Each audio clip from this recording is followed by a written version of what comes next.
In apertura del nostro notiziario c'è la pagina dedicata al nuoto, in particolare alla seconda giornata dei campionati europei in vasca corta di Scena Fiume in Croazia, impresa di Alessia Filippi che conquista la medaglia d'oro e soprattutto il record mondiale negli 800 stile libero, mentre Filippo Magnini con il terzo posto conquista la finale nei 100 stile libero. Il servizio, vediamo. Infatti domenica l'Old Trafford ha incassato un pesante 3-0 per mano del Manchester United in occasione della 21esima giornata di Premier League. Allora nel prossimo servizio andiamo dunque a analizzare la situazione critica proprio del Chelsea. Seguirà anche gli argentini, in particolare Samuele, ed ora invece ci colleghiamo subito con il nostro inviato a San Siro Giuseppe Meduri per gli aggiornamenti dunque sulle formazioni ufficiali. Buonasera Giuseppe.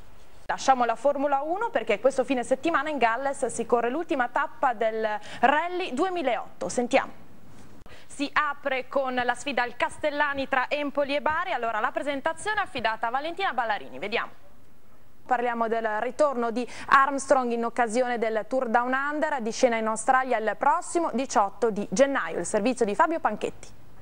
Ed è davvero tutto per questa edizione di Easy News, ora c'è la pubblicità, poi la seconda parte di Easy Live e ancora vota il campione. L'informazione ritorna alle 23, arrivederci, a più tardi.